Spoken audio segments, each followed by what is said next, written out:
అందరికీ నమస్కారం అండి.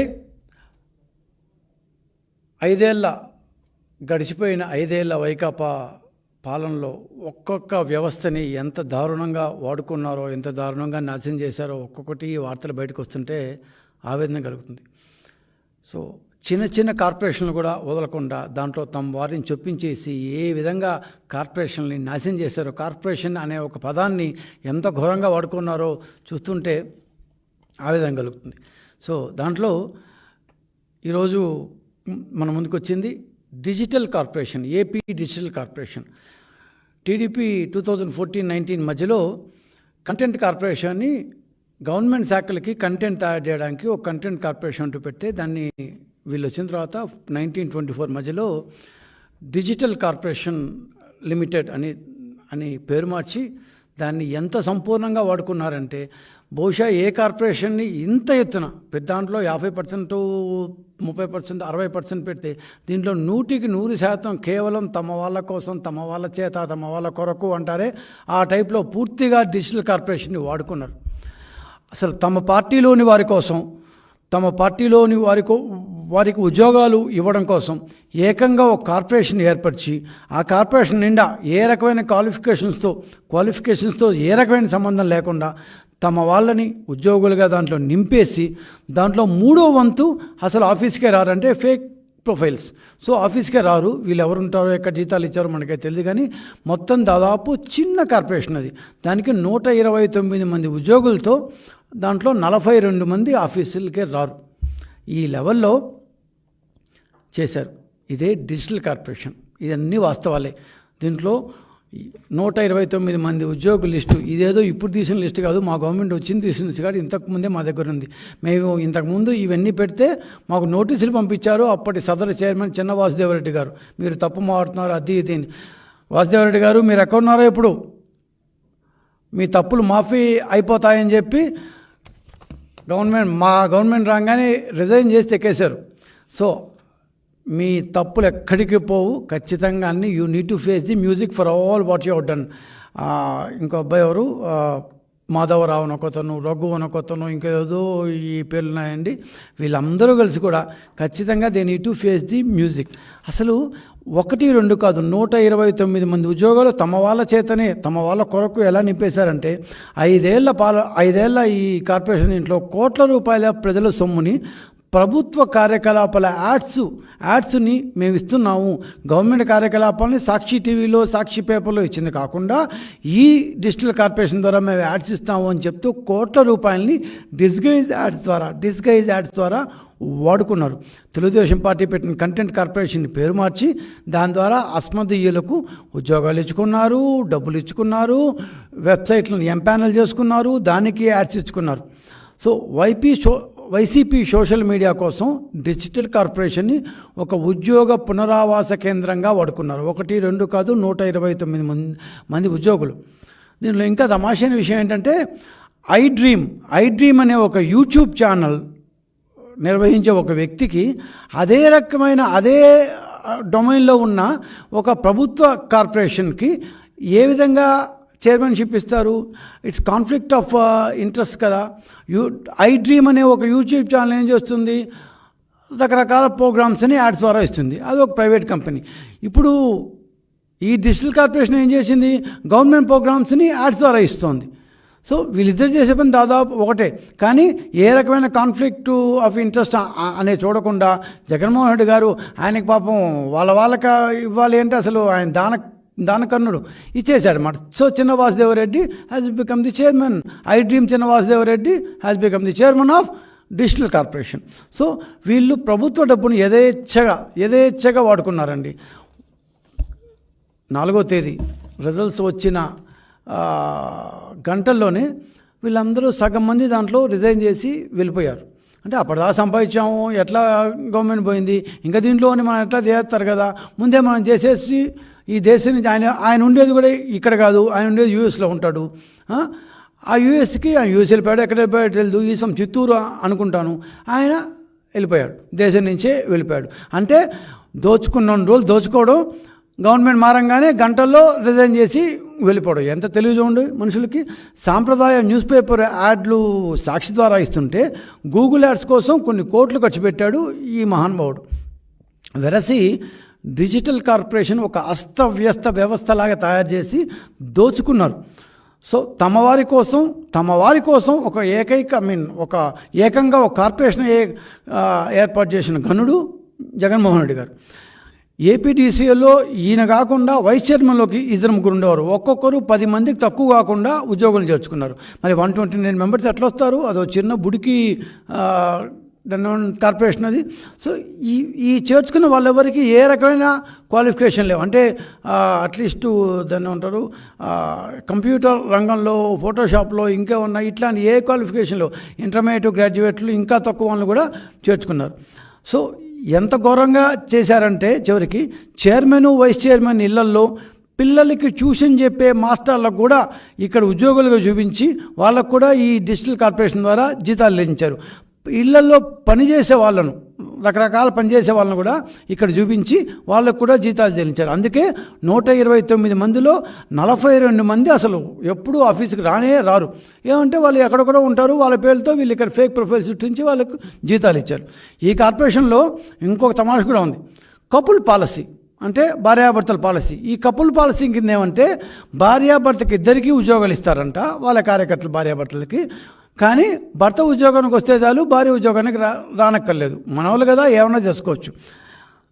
ఇంకోటి ఉంది ఫ్యామిలీ పాలసీ. దీంట్లో ఈయనెవరో ఒక సిస్టమ్స్ మెయింటైన్ చేసేవాళ్ళంట. అతని కుటుంబ సభ్యులకి అదనంగా 3 ఉద్యోగాలు ఇచ్చారు. అతను ప్లస్ ఇంకొక 3 ఉద్యోగాలు. అంటే family policy. So couple policy వేరే. ఎంత మంచి హెచ్ఆర్ పాలసీలో కపుల్ పాలసీ వేరే, ఫ్యామిలీ పాలసీ వేరే. అట్లా ఈ టైప్లో మన వాళ్ళందరికీ ఉద్యోగాలు ఇస్తూ వచ్చారు. ఇంకోటి ఏమంటే ఒకే పని చేసేవారికి ఒకే జీతం ఉండదు. ఒకటికి 70,000 ఉంటుంది, ఒకటికి 43,000 ఉంటుంది, ఒకటి 18,000 ఉంటుంది, ఒకటి 23,000 ఉంటుంది. సో వైస్ చైర్మన్ ఇష్టం వచ్చిన వైస్ చైర్మన్ పెట్టుకుంటాడు, చైర్మన్లు ఇష్టం వచ్చి చైర్మన్ పెట్టుకుంటాడు, వైసీపీ నాయకులు ఇష్టం వచ్చాడు. ఎవరికి కావాలంటే వాళ్ళకి ఈ యొక్క దీంట్లో ప్రభుత్వ కార్యకలాపాల ప్రచార నిమిత్తం అంటూ కేవలం జగన్మోహన్ రెడ్డి వ్యక్తి పూజ చేశారు దాదాపు 5 సంవత్సరాల పాటు. జగన్మోహన్ రెడ్డి వ్యక్తిగత సొంత ఇమేజ్ని బిల్డప్ చేసేందుకు ప్రతి ప్రభుత్వ కార్యక్రమానికి వేల రూపాయలతో, లక్షల రూపాయలతో గూగుల్ యాడ్స్ మొదలుకొని, వెబ్సైట్లో యాడ్స్ మొదలుకొని రకరకాల మార్గాల ద్వారా సరే అన్నీ చేసినా కూడా వాళ్ళు ఏమంటారు, వాళ్ళు చేసి వాళ్ళ యొక్క నిర్వాహకం ఏదో ప్రజలకు తెలుసు కాబట్టి సరిపోయింది. కానీ ఈ క్రమంలో దాదాపు ప్రతి సంవత్సరం 80 నుంచి 90 కోట్ల రూపాయల గ్రాంట్ తీసుకున్న ఈ డిజిటల్ కార్పొరేషన్ 4 సంవత్సరాల్లో కనీసం 500 కోట్ల రూపాయలు తీసుకుంది. 500 కోట్ల రూపాయలు తీసుకొని ప్రజలకు ఏమన్నా ఒరిగిందా అంటే ఒక్క పైసా ఒరగలేదు, ఒక్క పైసా బెనిఫిట్ రాలేదు. మరి ఈ డబ్బంతా ఎవరు తిన్నారు అంటే రిజైన్ చేసి వెళ్ళిపోతే అన్నీ మాఫీ అయిపోయాయంటేనా? ఒక్క మాటలో చెప్పాలంటే ప్రభుత్వం బయట సాక్షి పేపర్ ఎట్లో, ప్రభుత్వం లోపల డిజిటల్ కార్పొరేషన్ అట్లా. డిజిటల్ కార్పొరేషన్లో ఉండే వాళ్ళందరూ ఏదో సాక్షి వాళ్ళు కావచ్చు, లేకపోతే వైకాపా వాళ్ళు కావచ్చు, వైకాపా సోషల్ మీడియా వాళ్ళు కావచ్చు. వీళ్ళందరూ డిజిటల్ కార్పొరేషన్ అంతా దాదాపు Sakshi, Vaikapa and Vaikapa social media ఈ 3 ఒకటే. కాబట్టి digital corporation is equal to YCP party. ఇంతలా ఒక కార్పొరేషన్ని దోచుకు తిన్నారన్నమాట. అంటే ఒక డిజిటల్ కార్పొరేషన్ ఆఫ్ ఆంధ్రప్రదేశ్ అనే ఒక పూర్తి డిపార్ట్మెంట్ని తమ సొంత డిపార్ట్మెంట్లో తమ ప్రచారం కోసం వాడుకుంటూ ఉద్యోగులు వీళ్ళవాళ్ళే, ప్రచారము వీళ్ళదే, అన్ని ప్రభుత్వ కార్యకలాపాల ప్రాపగేషన్ అని చూపిస్తూ వివిధ మాధ్యమాల ద్వారా జగన్మోహన్ రెడ్డి యొక్క వ్యక్తిగత ప్రతిష్టను, వ్యక్తిగత ఇమేజ్ని పెంపొందించడానికి తగ్గ కష్టపడ్డారు. చివరికి బొర్ల పడ్డారు అనుకోండి. కానీ డబ్బు ఖర్చు అయ్యాయి కదా. ఈ డబ్బంతా ఎవరిది? గవర్నమెంట్ దగ్గర డబ్బంతా. ఏపీటీసీ వాళ్ళు ఇన్ఫ్యాక్ట్ అప్పుడు కూడా వాళ్ళ అజెండాని ఏమి దాచుకోలేదు. ప్రభుత్వానికి, ప్రజలకు మేము వారధి లాంటి వాళ్ళం అన్నారు. కాకపోతే ఇక్కడ ప్రభుత్వం అంటే కేవలం జగన్మోహన్ రెడ్డి, ఆయన ఫోటో మాత్రమే కనిపిస్తుంది. సో సాక్షికి మనం ఎట్టయితే ఫుల్ పేజ్ యాడ్ చూస్తుంటాము, ఖర్చు ప్రభుత్వానికి, ఆదాయం సాక్షికి, గవర్నమెంట్ ఫుల్ పేజ్ యాడ్ ఇస్తుంది. అదేవిధంగా ఏపీడీసీఎల్ ఆంధ్రప్రదేశ్ డిజైన్ కార్పొరేషన్లో ఖర్చు ప్రభుత్వానికి, ఇక్కడ ఆదాయం కూడా లేదు. కనీసం డిజిటల్ కార్పొరేషన్కి ఏ ఆదాయం లేదు. గవర్నమెంట్ దగ్గర గ్రాంట్ తీసుకొని హ్యాపీగా ధారాళంగా ఖర్చు పెడుతుంది. సాక్షి ఉద్యోగులు ప్రభుత్వంలో ఐఎన్పిఆర్లో చేస్తూ సాక్షి విధులు ఎలా అయితే ప్రింట్ మాధ్యమంలో సాక్షిలో ఉంటారో అదేవిధంగా డిజిటల్ మాధ్యమంలో డిజిటల్ కార్పొరేషన్ ద్వారా పక్కా వైసీపీ కార్యకర్తలు నింపేశారు. సో మొత్తం 129 మంది కార్యకర్తలతో సాక్షి రోజు బాకా ఊదితే, ప్రభుత్వం బాకా ఊదితే డిజిటల్ కార్పొరేషను తమ వీడియోలు, యూట్యూబ్, ప్రైవేట్ యూట్యూబ్ ఛానళ్ళు, వెబ్సైట్లు, గూగుల్ యాడ్స్ అంటూ రకరకాలుగా జగన్మోహన్ రెడ్డి గారి బాకా ఊదింది. సాలుకి దాదాపు కోట్ల బడ్జెట్, దాదాపు 89-90 కోట్ల బడ్జెట్తో ఈ 5 సంవత్సరాల పాటు ఈ డిజిటల్ కార్పొరేషన్ ఏం చేసిందంటే తమ పార్టీని, జగన్మోహన్ రెడ్డిని మళ్ళా ఎలా ఎన్నికల్లో గెలిపించాలి అంటూ అతనికి బాగా ఓదం చేసింది. ఇది ఒక కార్పొరేషన్ చేయాల్సిన పనేనా? అసలు ఒక కార్పొరేషన్ ఎందుకు పెడతారు? Corporation is suppose to be a business entity where in it has to acquire some profit. సరే, లేదా గవర్నమెంట్ కార్యక్రమం జనాల దగ్గర చూసుకోవాలి, అంతేకాని జగన్మోహన్ రెడ్డి వ్యక్తిగత పూజ చేసేయడానికి, మన కార్యకర్తలు పెట్టడానికి కాదు కదా. So at the same time కొన్ని పదుల వెబ్సైట్లను ఎంపానల్ చేసుకున్నారు. ఈ ఎంపానలింగ్ అంటే ఏంటి అంటే ఈ జగన్మోహన్ రెడ్డి యొక్క ఫోటోలు, లేకపోతే ఆయన కార్యక్రమాలు, ఆయన ప్రతిష్ట పెంచే దాన్ని అన్నింటినీ ఆ వెబ్సైట్లకు ఇచ్చి వాళ్ళ వెబ్సైట్లో ఈ పక్క ఆ పక్క చూపిస్తారు కదా, మనం మామూలు టీవీలో చూసినట్టు ఈ సైడు వచ్చి దానికి గవర్నమెంటు వాళ్ళకి డబ్బులు చెల్లిస్తుంది. అంటే 129 ఉద్యోగులు తీసుకోవడం కాకుండా దాదాపు 150 వరకు వెబ్సైట్లకి గవర్నమెంట్ డబ్బులు ఇచ్చి మరి వీళ్ళ యాడ్స్ని వేయించుకున్నారు. అంటే సోషల్ మీడియా ద్వారా కాకుండా, ఉద్యోగుల ద్వారా కాకుండా, వెబ్సైట్ ద్వారా కూడా వీళ్ళు వాళ్ళకి పంచిపెట్టుకున్నారు డబ్బు. సో ఇంత లెవెల్లో ఒక కార్పొరేషన్, ఇది కేవలం ఒక కార్పొరేషన్ గురించి చెప్తున్నాం మనం. ఇట్లాంటి కార్పొరేషన్లు ఎన్ని ఉన్నాయో, ఏమేం చేశారు. వీళ్ళ యొక్క రాజకీయ ప్రచారం ఎందాక వచ్చిందంటే గూగుల్లో యాడ్స్ ఇచ్చారు. సో అసలు గూగుల్ ఆస్కర్దాం, మీరు రాజకీయ ప్రచారం చేయవచ్చా అని. ఇది ఎందుకు చెప్తా అంటే ప్రభుత్వ కార్పొరేషన్ కావండి, డిజిటల్ కార్పొరేషన్ తన యొక్క యాడ్స్ని, గూగుల్ యాడ్స్ని గూగుల్లో చేసి పెట్టింది. సో మీరు కానీ ఎప్పుడన్నా ఏదో గూగుల్లో ఎందుకు మీరు ఓపెన్ చేస్తే ఆటోమేటిక్గా పైన ఒక యాడ్ వస్తుంది, జగన్మోహన్ పొడిచాడు, చింపేశాడు, అది చేశారు, ఇది చేశారని. సో కొన్ని రోజుల తర్వాత, ఒక దాదాపు 6 months తర్వాత అనుకుంటాను, Google has removed these ads. ఎందుకు రిమూవ్ చేశారంటే నేను స్పష్టంగా రాసిపెట్టింది, దీస్ ఆర్ పొలిటికల్ యాడ్స్ అని. సో గూగుల్లో పొలిటికల్ యాడ్స్ వేయడానికి లేదు, వ్యాపారపరమైన యాడ్స్ మాత్రమే వేయాలి అంటూ గూగుల్ వీళ్ళ యాడ్స్ని రిమూవ్ చేసింది, తీసేసింది. అంటే వీళ్ళ యొక్క రాజకీయ ప్రచారం ఎంత లెవెల్కి వెళ్ళిపోయిందో చూడండి. ఇంకోటి ఏంటంటే వీళ్ళ యొక్క రాజకీయ కన్సల్టెన్సీ ఐపాక్ కూడా వీళ్ళు యాడ్స్ ఇచ్చారు. డిజిటల్ కార్పొరేషన్తో పాటుగా వైసీపీ ఎన్నికల కన్సల్టెన్సీ ఐపాక్ కూడా గూగుల్లో పెద్ద ఎత్తున యాడ్స్ వచ్చాయి కూడా. అప్పుడు ఐపాక్కి వైసీపీ అయితే ఫ్రీగా ఇవ్వదు, ఐపాక్ ఎందుకు ఇస్తుంది యాడ్స్? ఐపాక్కి ఎవరు ఇవ్వాలి? మళ్ళా డిజిటల్ కార్పొరేషన్ ఇవ్వాలి. సో డిజిటల్ కార్పొరేషన్ సొమ్ముని ఐపాక్ ద్వారా వాడారు, వీళ్ళ యొక్క సొంత దాని వెబ్సైట్స్ ద్వారా వాడారు. బయట ఒక 150 వెబ్సైట్లకి ఎంపానల్ చేసుకొని వాళ్ళకి మేము ఇంతిస్తున్నాము అంటూ వాడారు. సో జగన్మోహన్ రెడ్డి గవర్నమెంట్కి ఎన్ని రకాలుగా బాకా కొట్టాలో, జగన్మోహన్ రెడ్డి గవర్నమెంట్ కొట్టినా అదో రకం, జగన్మోహన్ రెడ్డి అనే వ్యక్తికి ఎన్ని రకాలుగా బాకాలు కొట్టాలో అన్ని రకాలుగా ప్రచారం చేసి డబ్బులు ఇచ్చి తమ వాళ్ళని, తమ కార్యకర్తలని, తమ అనుచరులని అందరినీ బాగా సంతృప్తిపరిచారు. అసలు యాక్చువల్లీ డిజిటల్ కార్పొరేషన్ ఏం చేయాలి అని చూస్తే, ది మ్యాండేట్ ఆఫ్ డిజిటల్ కార్పొరేషన్లో ఒకనొక మ్యాండేట్ ఏంటంటే 2021లో పల్లెల్లో డిజిటల్ లైబ్రరీలు పెట్టాలని 750 కోట్ల రూపాయలు కేటాయించారు. కానీ కడపలో ఒక మోడల్ డిజిటల్ లైబ్రరీ అంటే ఒకటి పెట్టారు, కానీ ఇంతవరకు మిగిలిన ప్రాంతాల్లో చేసిన పాపం పోలా. అసలు డిజిటల్ ప్రాపగేషన్ ఏమంటారు, పల్లెల్లో, దాని పట్టణాల్లో, మినీ టౌన్స్లో, దాని టౌన్షిప్ల్లో, ఒక మాదిరి పంచాయతీల్లో మొత్తం ఈ ఇంటర్నెట్ ఎడ్యుకేషన్ పూర్తిగా వస్తే బాగుంటుంది, ఎవ్రీబడి విల్ డెవలప్ అనేది మెయిన్ మ్యాండేట్. అది వదిలేసి కేవలం జగన్మోహన్ రెడ్డి గారి ఏమంటారు ఆయన వ్యక్తిగత ప్రతిష్ట పెంచుతూ, స్వామి భక్తిని ప్రదర్శిస్తూ, వైకాపా కార్యకర్తలకి, సోషల్ మీడియా వాళ్ళకి, సాక్షి ఉద్యోగులకి ఇది ఒక పునరావాస కేంద్రంగా చేస్తూ వచ్చారు. అధికారంలో ఉన్నప్పుడు ఇష్టం వచ్చినట్టు ఈ లెక్క జమ లేకుండా ఖర్చు పెట్టారు. ఏముంది, ఫైనాన్స్ మన బుగ్గనిస్తాడు, రావత్తు ఏం మాట్లాడు ఇచ్చేస్తాడు.